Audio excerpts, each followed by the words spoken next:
Hello everyone, welcome to Parankusam food and blogs. ఇవాళ నేను సింపుల్గా అప్పటికప్పుడు చేసుకునే టొమాటో రసాన్ని చూపించబోతున్నాను. ఇలా కనుక టొమాటో రసాన్ని చేశారంటే ఒక ముద్ద వదిలిపెట్టకుండా తినేస్తారు, అంత టేస్టీగా ఉంటుంది. లేట్ చేయకుండా స్టార్ట్ చేసేద్దాం రండి.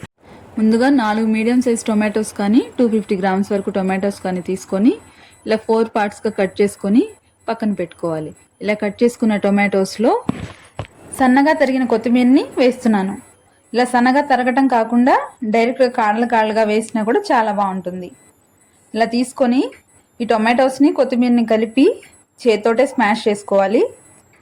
చేత్తో కాకుండా గ్రైండ్ చేసుకోవచ్చు కదా అనుకుంటారు, బట్ ప్యూరీ లాగా చేసే కంటే ఇలా చేత్తో స్మాష్ చేస్తే ఆ టేస్ట్ వేరే ఉంటుంది అండ్ చేత్తోనే టేస్ట్ చాలా బాగుంటుంది.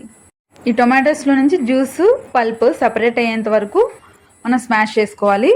చూసారు కదా, ఈ టొమాటో రసం ఈ కన్సిస్టెన్సీలో ఉండాలి. ఇలా ఉన్నప్పుడు ఒక నిమ్మకాయ సైజ్ అంత చింతపండు నుంచి తీసిన గుజ్జుని కానీ రసాన్ని కానీ అందులో వేసేసుకోవాలి.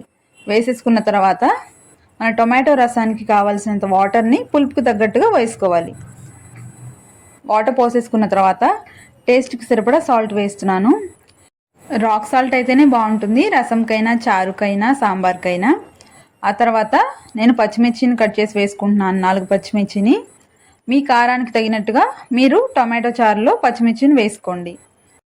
నేను ఇప్పుడు చేసే టొమాటో చారులో ఎటువంటి కారం వేయట్లేదు, ఓన్లీ పచ్చిమిర్చి కారంతో టొమాటో చారు చేస్తున్నాను.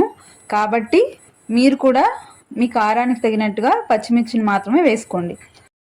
ఇప్పుడు స్టవ్ ఆన్ చేసి ఈ టొమాటో రసాన్ని స్టవ్ మీద పెట్టుకొని అందులో కొంచెం పసుపు కూడా యాడ్ చేసుకోవాలి.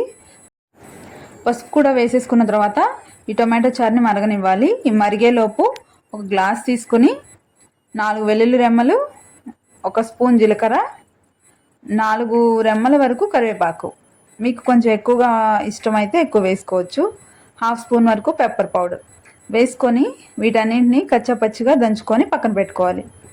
ఇలా పక్కన పెట్టేసుకొని ఒక ప్యాన్ తీసుకొని ఆయిల్ వేసుకొని ఆయిల్ హీట్ అయిన తర్వాత ఎండుమిర్చి, తాలింపులు, 1 స్పూన్ వరకు జీలకర్ర వేసేసుకొని ఫ్రై చేసుకోవాలి.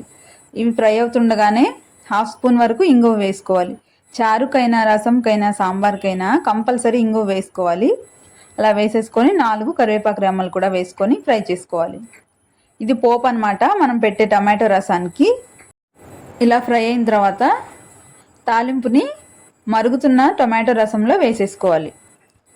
వేసేసుకున్న తర్వాత ఆల్రెడీ మనం దంచి పెట్టుకున్న వెల్లుల్లి కరివేపాకు ఉన్నాయి కదా, అవి తీసుకొని అందులో వేసేసుకోవాలి. అలా వేసుకొని సిమ్లో పెట్టుకొని 5 to 10 మినిట్స్ వరకు మరగనిస్తే ఎంతో సింపుల్ అండ్ టేస్టీ అయిన టొమాటో రసం రెడీ అయిపోతుంది. అలా ఫాస్ట్గా 10 మినిట్స్లో రెడీ అయిపోతుంది ఈ టొమాటో చారు. వీడియో నచ్చితే లైక్ చేయండి, ఛానల్ని సబ్స్క్రైబ్ చేసుకోండి. మీకు ఈ టొమాటో చారు గురించి ఏదైనా డౌట్స్ ఉంటే కామెంట్ సెక్షన్లో కామెంట్ చేయండి.